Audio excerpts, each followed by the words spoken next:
Tu as peut-être expérimenté le signe du parler en langue dans un moment fort de prière ou lors d'une effusion de l'esprit. Mais une question reste dans ton cœur. Et maintenant? Quand est-ce que je peux parler en langue? Est-ce que je peux le faire à tout moment? Et puis, dans l'église, comment est-ce que ça se passe? Alors, si tu te poses cette question, tu n'es pas le seul à le faire.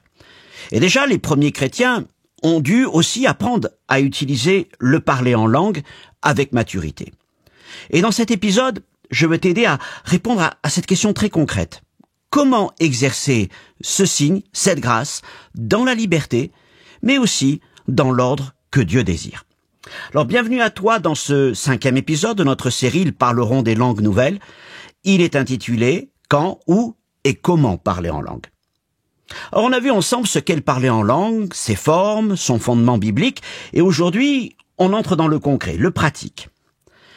L'apôtre Paul met en évidence un principe fondamental concernant le parler en langue. C'est l'importance du contexte.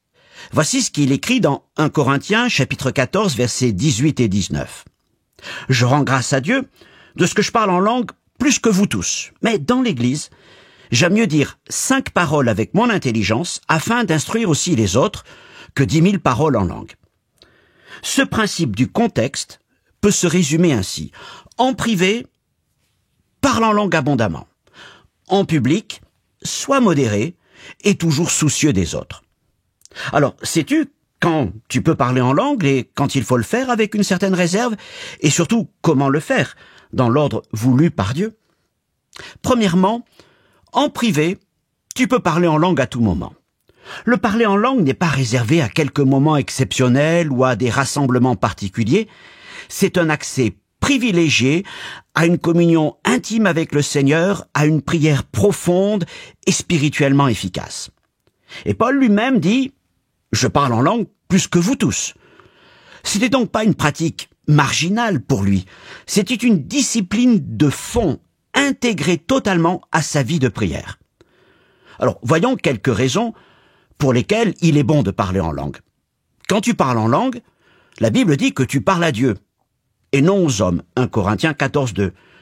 Tu dis des mystères par l'esprit, et tu t'édifies toi-même, 1 Corinthiens 14, 4, et tu rends grâce à Dieu, 1 Corinthiens 14, 17.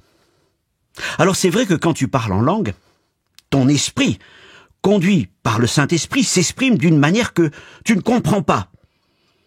Oui, mais Dieu, lui, comprend parfaitement.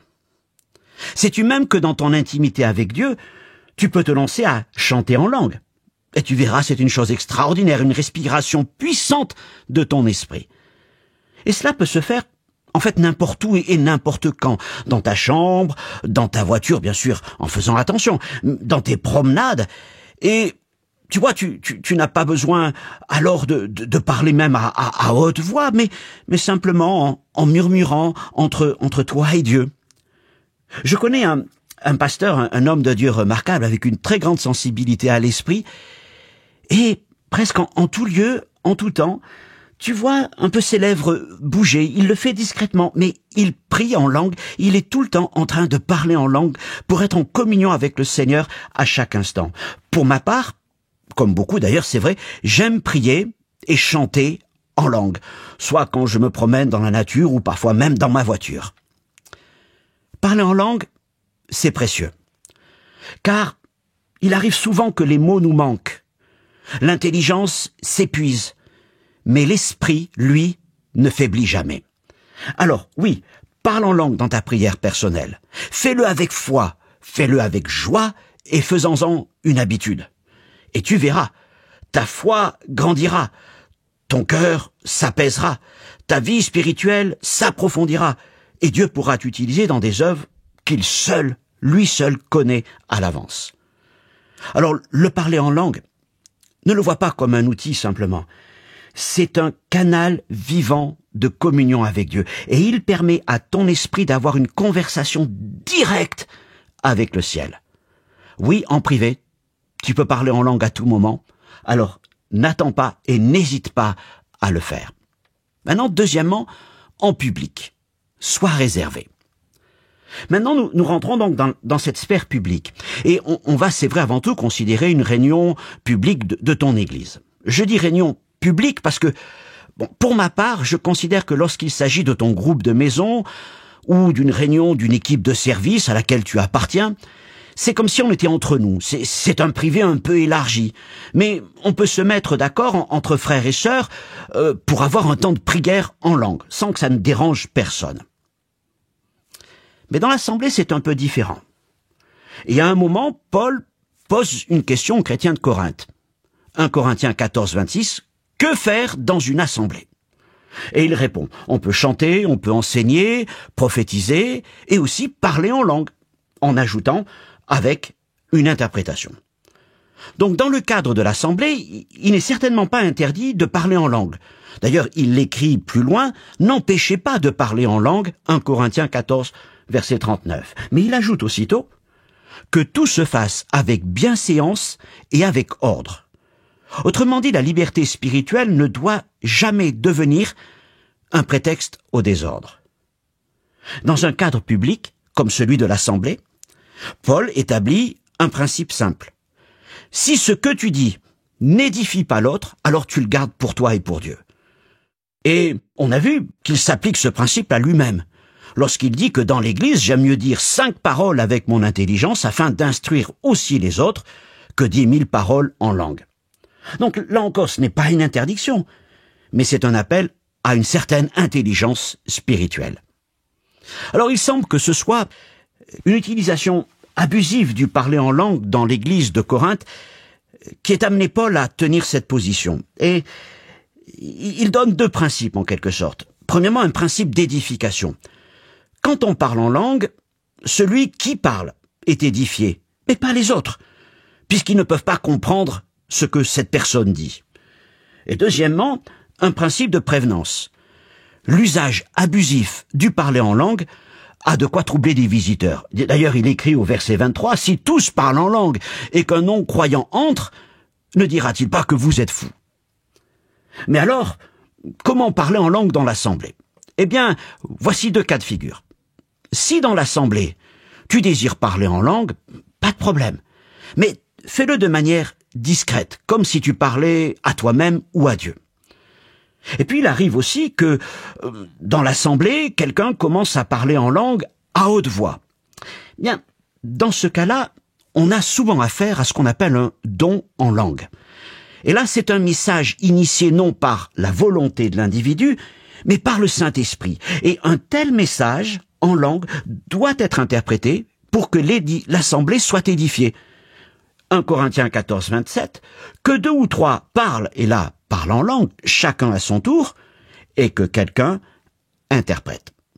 Alors, si jamais tu ressens une forte impulsion de l'esprit pour délivrer un message en langue dans l'assemblée, fais-le.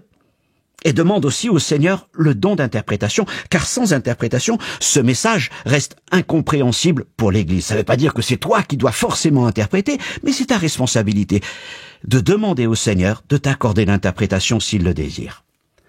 Encore une fois, Paul ne dit pas « il ne faut plus parler en langue dans l'assemblée ». Il nous dit en quelque sorte « parler en langue, mais avec intelligence, avec prudence, avec sagesse ». Et je vous rappelle donc cette règle simple qui résume tout ce que nous venons de dire.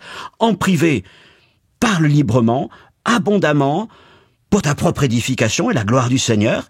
Et puis en public, tu dois discerner si c'est une prière personnelle, et alors dans ce cas-là, tu parles pour toi-même et pour Dieu, ou si c'est vraiment une parole pour l'Église, un don en langue.